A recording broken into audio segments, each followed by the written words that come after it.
Welcome to Knowledge Room. What if I told you that sometimes, in certain situations, victims may unknowingly play a role in what happens to them?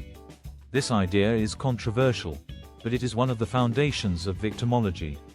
Today, we will break down the early origins and scope of victimology, the scholars behind it, and the concept of victim precipitation. This topic helps us understand not just crimes, but also the role victims may play in different situations.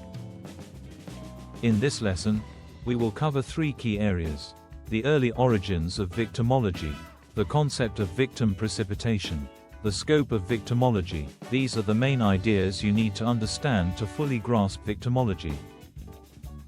By the end of this lesson, you should be able to explain how victimology started, discuss the contributions of Hans von Hentig, Beniamin Mendelsohn, and Stephen Schafer, analyze the idea of victim precipitation. These are the skills and knowledge you should gain after watching. Victimology was coined in the mid-1900s. It is made up of two words: victim, from the Latin word victima, and ology, from the Greek word logos. Victimology simply means the study of victims. The origins of victimology are linked to the work of three main scholars: Hans von Hentig, Beniamin Mendelsohn, Stephen Schafer. These individuals helped build the foundation of victimology. Hans von Hentig was a German criminologist and an early pioneer of victimology. He focused on what makes a person become a criminal and what makes someone become a victim. Simple explanation: he studied both sides, the offender and the victim. In 1941, von Hentig suggested that victims may sometimes contribute to the crime. In 1948, he published The Criminal and His Victim and introduced the idea of the victim as an agent provocateur. This means a victim may unknowingly influence or trigger a situation. He identified different types of victims, including the young, female, and elderly, the mentally ill, immigrants and minorities, the depressed, greedy, or lonely, the tormentor, and others.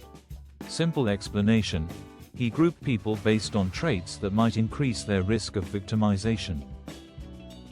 Von Hentig did not say victims always cause crimes. Instead, he argued that certain characteristics may contribute to victimization. He is not blaming victims, but showing that some factors may increase risk. Beniamin Mendelsohn was an attorney and is known as the father of victimology. He coined the term victimology and also studied the relationship between victims and offenders. He helped formally establish victimology as a field of study. Mendelsohn classified victims into different categories based on their level of involvement. He tried to show that not all victims are affected in the same way.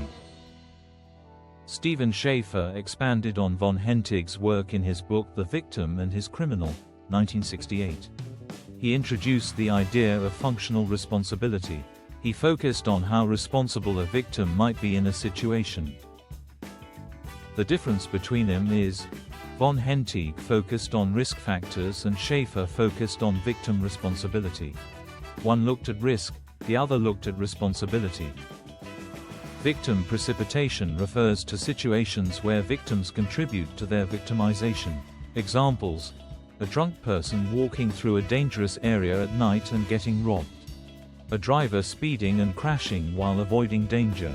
A person getting shot accidentally during a robbery. Sometimes actions or situations increase the chances of harm. Other scholars include Marvin Wolfgang, he is the one who studied homicide cases. Menahem Amir, he is the one who studied rape. Variants of victimology include general victimology, positivist victimology, radical victimology, and critical victimology. General victimology includes victims of crime, oneself, social environment, technology, and natural environment. Simple explanation: victimology is broad and studies many types of harm, not just crime. In summary, victimology emerged to shift attention toward victims.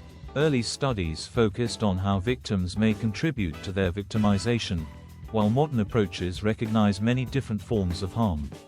Understanding victimology helps us see the bigger picture of crime, responsibility, and human behavior.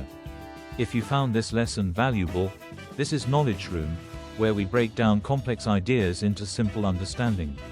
Make sure to like this video, subscribe to the channel, and share it with others who want to learn something new.